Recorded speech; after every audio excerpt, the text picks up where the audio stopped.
Caroline! It's Coraline. Caroline what? Coraline. Well, nice to see you, Caroline. In 2009, animation studio Laika began their stop-motion climb to the top of Hip Mountain with the release of Coraline, a dark fairy tale adapted and directed by A Nightmare Before Christmas's Henry Selick.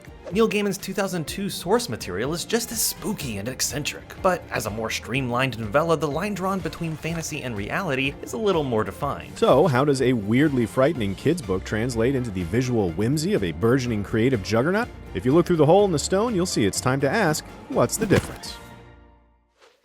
Neil Gaman, who, by the way, is awesome, says in the dedication that he started writing Coraline for his older daughter Holly, but finished it for his younger daughter Maddie. He also used the layout of his own house as the setting for the book. The point is, from its conception, the book is about a little girl bravely moving from a reality she knows into an unfamiliar fantasy realm.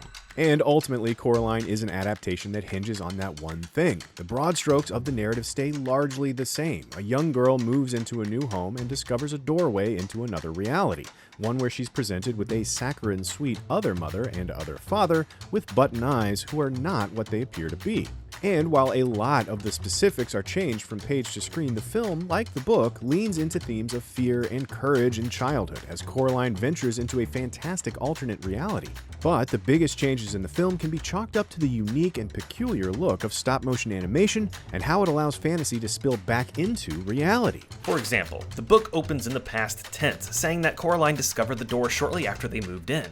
The door, however, is old, wooden, and ornately carved, and it's the size that most doors usually are, which is to say, regular. It's a regular-sized door. It just opens onto a brick wall. The movie door is small, really more of a hatch that's been papered over.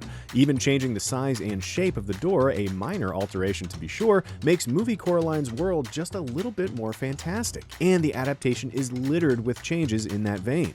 There are tiny tweaks like how movie Coraline's dad makes some truly disgusting looking food, while in the book he makes leek and potato stew with tarragon garnish and melted Gruyere, which frankly sounds delicious to me as an adult, but understandably freaky to a child. I don't know, that sounds pretty freaky to me too. Oh, bite your tongue about Gruyere, it's delicious. I would rather bite my tongue than bite some Gruyere.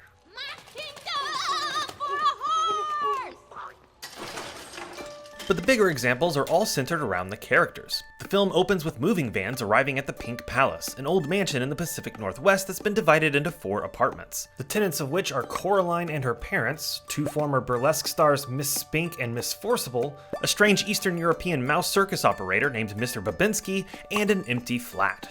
Same as the book, except from the earliest shots of the film, we see Mr. Babinski doing perfectly balanced calisthenics and physics-defying acrobatics on the roof. Book Babinski is more of a recluse who doesn't even get a name until the final chapter because Coraline never thought to ask.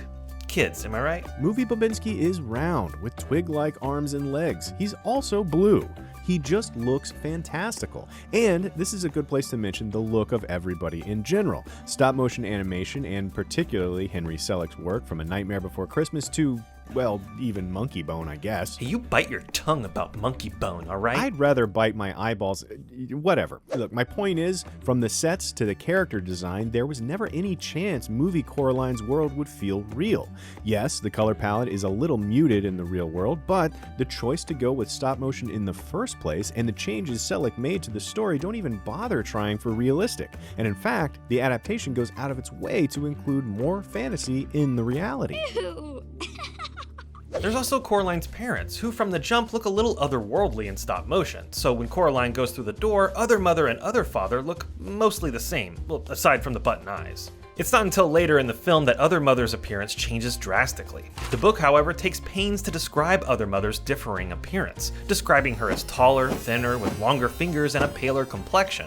It's a visual cue in the book separating the 2 worlds in a more cut and dry sense. Mrs. Spink and Forcible stay relatively the same in both the book and movie's real worlds. However, in the movie's other world, their burlesque performance is attended by regular, if not a little extra intelligent dogs. They're the crew backstage, and they dutifully sit in the audience and enjoy the show, but that's as heightened as it gets. In the book, however, the dogs can speak, with one having an entire conversation with Coraline about how Spink and Forcible's show literally never ends. It just goes on like some weird hell. Hey, you bite your tongue about weird never-ending hells. Really? You got strong feelings about that? I think maybe, actually. I mean, we've done so many of these episodes. I mean, mostly it just felt like the right time to call back this bit, but... Okay. but you all right? Yeah, I'm good. Okay, so there are only 2 whole cloth additions to the movie. One is the doll that looks like Coraline. The title sequence is spent watching mysterious spidery hands turning a doll inside out and remaking it in Coraline's image. It establishes a visual theme of the other world before we see the real world. Another small but significant change, as we know how foreboding the doll is when it is given to Coraline by the other made-for-the-movie edition, Wybie. Let me guess, you're from Texas or Utah, someplace dried out and barren, right? Wybie, a boy that lives nearby and helps Coraline find the old well, is a source of exposition throughout the film. He establishes that his grandmother owns the house Coraline is moving into and that it has a mysterious past involving missing children. But in addition to Wybie's waggish appearance being another early sign of the movie's whimsical visuals, he also helps pad out the runtime of what would have been a short movie had it stuck closer to the source material. The book is a much shorter and much more condensed version of the story. On her first trip through the door, Coraline has already received the stone with a hole in it as a protective totem from the tea leaf reading Spink Enforceable, and her other parents offer to sew buttons into her eyes as well. And when she returns home, her parents are already missing. The movie spreads the events in the other world over 3 separate trips, with her parents not disappearing until the last of them. Why don't we play a game? The final confrontation with Other Mother changes significantly from page to screen. Both the book and the movie set it up the same way, however, with Coraline seeing an image of her freezing parents who write "Help us" on the glass of a mirror.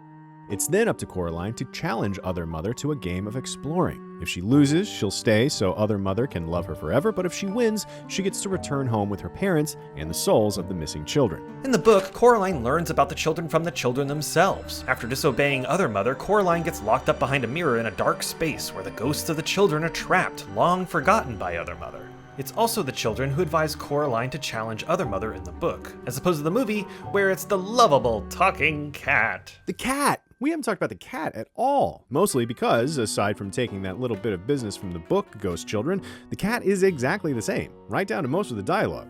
So, show's not called What's the Same, am I right? Yeah, can I get back to the end of the book now? Of course. Great, so instead of an autonomous bit of gardening equipment forcing Other Father to attack Coraline against his will, giving her one of the souls as a last act of defiance against Other Mother, in the book, Other Father lives in a cellar as a featureless wad of doughy, unshaped clay. While he doesn't want to attack Coraline, he can't resist Other Mother's will, and Coraline has to knock his button eyes off in order to escape. It's a much scarier version, to be sure, but it's also one that has no grounding in her real-world experience with her dad. In the movie, her parents are gardening writers with no seeming interest in actually gardening. The move and a pending book deal has the parents brushing off Coraline non-stop. So, like the contrast between her dad's gross cooking and the delicious food in the other house, the movie uses Coraline's idealized version of her parents, further blurring the line between fantasy and reality. In the end, both the book and the movie see Coraline discovering her parents had been trapped in a snow globe. Book Coraline finds the snow globe in the drawing room of the other house. It stands out because there are no snow globes in her boring real-world home.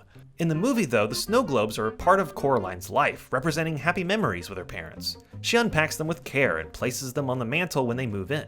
In this sense, Henry Selick teases out a different theme. Movie Coraline, having been lured by ostensibly perfect versions of her parents, has unwittingly trapped her real parents in a memory. Up to this point, Coraline has only been able to see the neglectful parents that don't have time for her, and doesn't think about the happy memories they do have. The changes to the film, to Other Mother and Coraline's adventure into her fantastical world, become a test of Coraline's love for her parents through a difficult transition. While the book, a more concise escapade into the unknown, without the benefit of an eccentric visual language, focuses more directly on bravely confronting the things you fear, imagined or otherwise. That'll do it for this episode of What's the Difference, but let us know what adaptations you're just dying for us to cover, like the ones that have a lot of potato and leek soup in them. Okay, come on, that's too much. And in the meantime, subscribe to IGN Movies and TV for more What's the Difference. It's too much.